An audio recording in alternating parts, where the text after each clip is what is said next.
The ballroom pulsed with smug laughter, chandeliers casting their golden glow on a crowd drunk on privilege. They sipped champagne, their tailored suits and glittering gowns screaming wealth. But at the entrance, Marcus Tate, a black man with fire in his eyes, stood in a worn jacket, his invitation crumpled in their sneers. "Get out! You don't belong here!" the doorman spat, his voice dripping with venom as he shoved Marcus toward the cold street. The crowd roared with cruel amusement, their eyes slicing through him like knives. "Know your place!" a voice jeered. Marcus's fists clenched, his heart pounding with the rage of 1,000 slights. They saw a nobody. They saw a target. They had no idea who they just provoked. The gala was a parade of arrogance, a so-called charity event where the city's elite preened for applause. Marcus, a black man who'd risen from nothing, held an invitation they couldn't fathom. To them, his dark skin and modest clothes marked him as less. The doorman's shove wasn't just physical. It was a symbol of every door slammed in his face, every sneer he'd endured. But Marcus didn't flinch. He stepped back, his gaze burning through the glass doors. He pulled out his phone, his voice low and lethal. "It's time," he said. On the other end, a crisp reply. "Done, Mr. Tate." The night was about to turn. Marcus's rage wasn't new. It was forged in the crucible of a childhood spent in shadows, where every step forward was met with a shove backward. He remembered the landlord who'd laughed when his mother begged for one more week to pay rent, the teacher who'd told him, "Kids like you don't go to college," the countless faces who'd looked through him as if he were invisible. Each slight had carved a scar, but it had also built him. Marcus had turned pain into power, coding late into the night in a crumbling apartment, his mother's voice echoing, "You're bigger than their hate." By 30, he'd built Tate Enterprises, a silent empire that funded their skyscrapers, their banks, their lives. Yet tonight, they dared to mock him again, their laughter a match struck in a room full of dynamite. Inside the gala, Charles Hargrove droned on, his voice slick with self-importance. "We are the architects of progress," he declared, the crowd clapping like trained seals.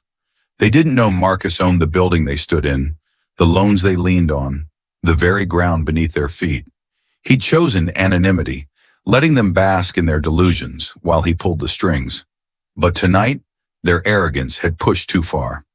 The doorman's shove wasn't just an insult, it was a declaration of war. Marcus stood outside, the winter wind cutting through his jacket, his breath steady but his pulse racing. He dialed another number. "Execute the plan," he said, his voice a blade honed by years of resilience. His assistant's response was immediate. "It's already in motion, sir." The SUV pulled up, its black frame gleaming under the streetlights. 3 men emerged, each a silent force. One carried a briefcase, its contents a guillotine for the elite inside. Another held a tablet, its screen ready to expose their fragility. The third, a former Marine who'd served with Marcus's late brother, stood like a sentinel, his loyalty unwavering. The doorman, still smug, didn't see them coming. Marcus approached, his steps deliberate, his worn jacket a defiant emblem of his journey. "Open the door," he said, his voice low but heavy with authority. The doorman's smirk vanished, his hand trembling as he complied. The crowd's laughter faded as Marcus entered, the air shifting like a storm rolling in. The ballroom froze, every eye on Marcus and his team. Hargrove's speech stuttered to a halt, his polished facade cracking. The man with the tablet stepped forward, projecting a contract onto the massive screen behind the podium. The text was stark. Tate Enterprises had acquired Hargrove's entire portfolio, every building, every deal, every dollar, for one humiliating dollar. Gas tore through the room. Phones buzzed as news alerts flashed. Hargrove Industries collapses. Marcus's voice cut through the chaos, sharp and unyielding. "You thought I was nothing," he said, his eyes sweeping the crowd.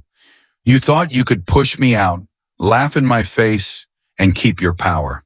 He paused, letting their fear fill the silence. "You were wrong." The crowd's faces twisted, shock, shame, and dawning terror. Hargrove lunged for the microphone, desperate to reclaim control. "This is absurd," he shouted, but his voice was drowned by the screen's next display. A list of every guest's financial ties to Tate Enterprises.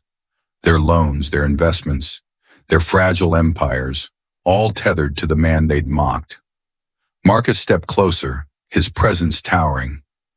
"I built this world you claim as yours," he said, his voice a controlled inferno.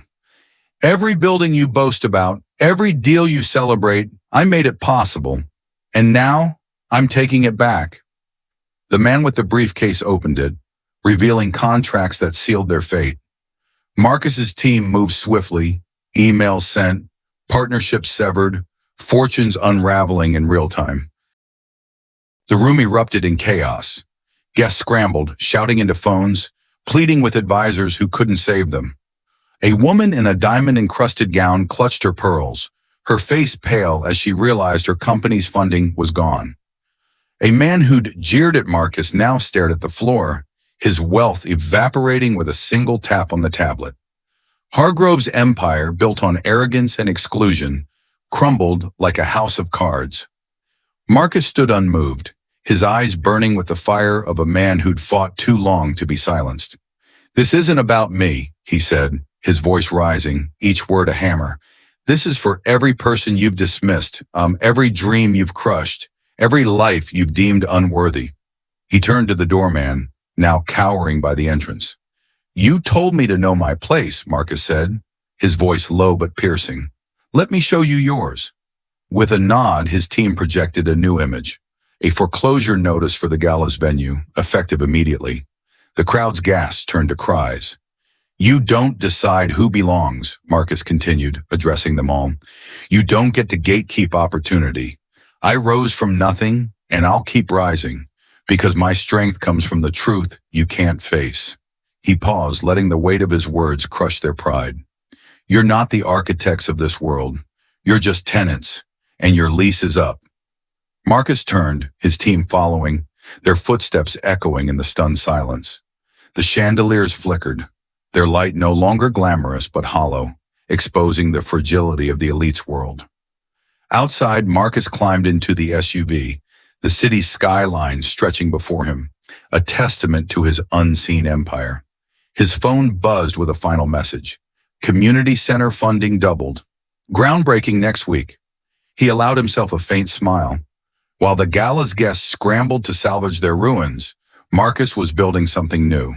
For the overlooked, the underestimated, the unbreakable. The black man they'd thrown out had rewritten their story, and his was only beginning.